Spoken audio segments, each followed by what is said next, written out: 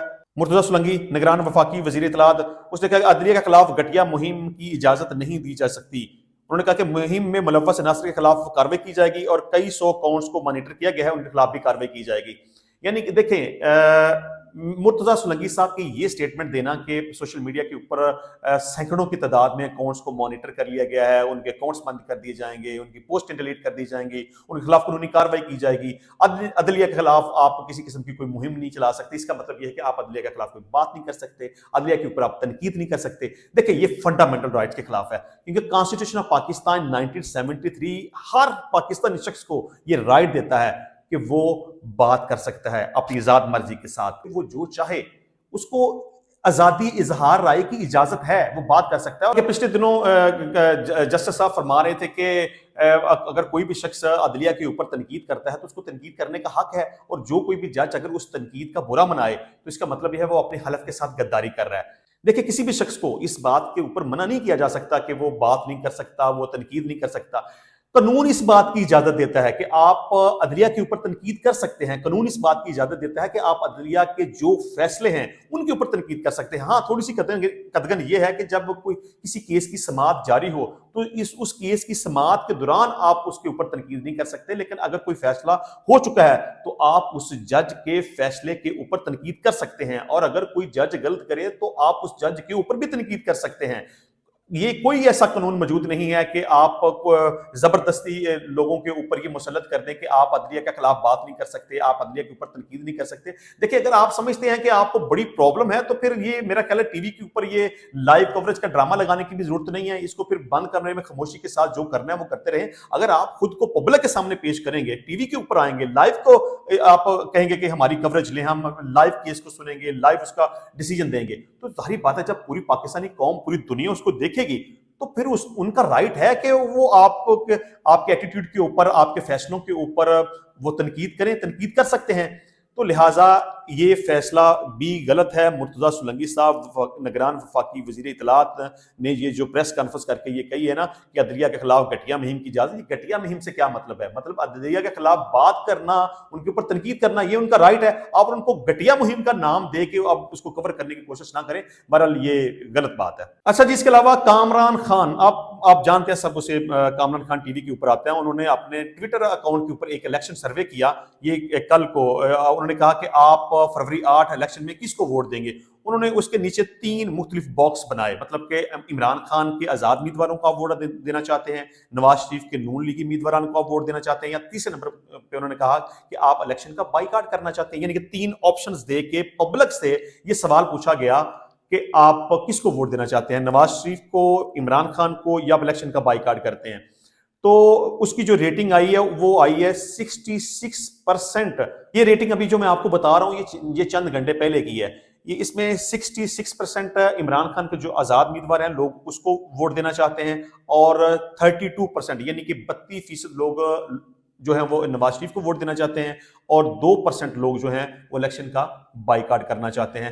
اس پر کامران خان نے اپنی اسی ٹویٹ جس کے اوپر اس نے پول کریٹ کیا، اس کو ری ٹویٹ کرتے ہوئے اس کے اوپر یہ لکھا، اب یہ آج چند گھنٹے پہلے کی میں آپ کو بات بتا رہا ہوں، انہوں نے لکھا کہ پڑھے لکھے پاکستانیوں میں عمران خان کی P T I Nawaz Sharif کی پی ایم ایل این سے دگنا سے زیادہ مقبول ہے۔ 8 فروری انتخابات سے تقریباً 2 ہفتے قبل میرے ٹویٹر ہینڈل پر وسیع سروے کے نتائج واضح طور پر عمران خان کی پی ٹی آئی کے حق میں دکھا رہے ہیں۔ پی ٹی آئی اپنے قریبی حریف نواز شریف کی نون لیگ سے ناقابل عبور اکثریت سے آگے نظر آ رہی ہے۔ ٹویٹر پر اس رائے شماری میں متاثرہ کن 3,30,343 افراد نے ووٹ ڈالے۔ ان کے نتائج سے ملک کے موجودہ سیاسی درجہ حرارت جانچنے کے کافی اشارے موجود ہیں۔ سروے سے حاصل کردہ اعداد و شمار سے پتہ چلتا ہے کہ 66% جواب دہندگان نے عمران خان اور پی ٹی آئی کو ووٹ دینے کا ارادہ ظاہر کیا۔ یہ بات قابل غور ہے کہ پی ٹی آئی امیدوار آزاد امیدوار کے طور پر انتخاب لڑنے پر مجبور ہیں۔ Supreme court P T I کو بلے کے انتخابی نشان سے محروم کر چکی ہے۔ یہ عجیب و غریب صورتحال فروری 8 الیکشن کے پہلے ہی دہاندلی زدہ امیج کو مزید ٹھوس بنا چکی ہے۔ دوسری جانب ہماری رائے شماری کے نتائج سے معلوم ہوا ہے کہ سروے کے مطابق صرف 32% شرکاء نواز شریف کے پی ایم ایل این کو ووٹ دینے پر مائل ہیں۔ اس ٹویٹر سروے میں 3,33,000 سے زائد ووٹ کی تعداد اس جائزے کے مستند ہونے کی ایک بڑی دلیل ہے۔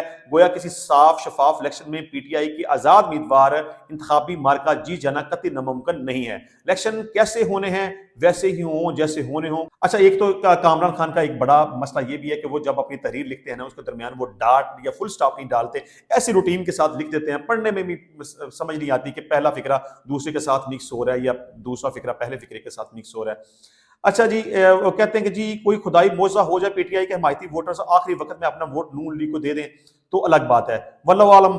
ہاں، آئندہ الیکشن نتائج کے بعد حکومت کون بنائے گا کہنا ناممکن نہیں ہے، کیونکہ مثال کے طور پر اکثریتی ووٹ پی ٹی آئی کو مل بھی جائیں مگر پی ٹی آئی کو حکومتی اتحاد نہیں ملیں گے۔ جانے پہچانے نامور حکومتی اتحاد ایم کیو ایم، باپ پارٹی، آئی پی پی اور درجنوں آزاد امیدوار نون لیگ کے ساتھ مل کر مخلوط حکومت بنا لیں گے۔ بیچاری پی ٹی آئی منہ دیکھتی رہ جائے گی، باقی فیصلہ طریق لکھے گی۔ تو یہ تھا کامران خان صاحب نے جو اپنا ٹویٹر کے اوپر پول کریٹ کیا، اس میں پاکستان تحریک انصاف جو ہے وہ سب سے ٹاپ کے اوپر ہے۔ یعنی کہ جس طرح سے میں پہلے بھی کہتا ہوں کہ اس وقت جتنے بھی سروے ہو چکے ہیں ان کے مطابق تقریباً 80 سے 90%، یہ بہت بڑا ریشو ہے، بہت بڑا ریشو ہے، یعنی آلموسٹ 80% پورے پاکستان کے اندر ووٹ پاکستان تحریک انصاف کا ہے، اور 20% باقی دیگر جتنی جماعتیں ہیں ان کا ہے۔ یعنی کہ اس میں پوری انتظامیہ، پوری تمام اتھارٹیز، تمام طاقتور حلقے، تمام پوری اسٹیبلشمنٹ، پوری پی ڈی ایم، پوری ساری سیاسی جماعتیں، تقریباً 166 کے لگ بھگ جتنی جماعتیں ہیں، سب کو ایک طرف رکھ لیں تو 20% جو ہے نا آلموسٹ راؤنڈ اباؤٹ ان کا ووٹ بنتا ہے، باقی 80% پاکستان تحریک انصاف کا ہے۔ اگر فیئر اینڈ ٹرانسپیرنٹ الیکشن ہوا اور جیتنے کے بعد تمام جتنے بھی ابھی اس وقت پاکستان تحریک انصاف کے امیدوار ہیں، جیتنے کے بعد انہوں نے پاکستان تحریک انصاف کا ساتھ دیا تو پھر تو حکومت بنائے گی پاکستان تحریک انصاف، لیکن ایسا ہونا مشکل ہے۔ ملتے ہیں نیکسٹ ٹائم نئی ویڈیو میں نئے ٹاپک کے ساتھ، تب تک کے لیے اجازت دیجیے، اللہ حافظ۔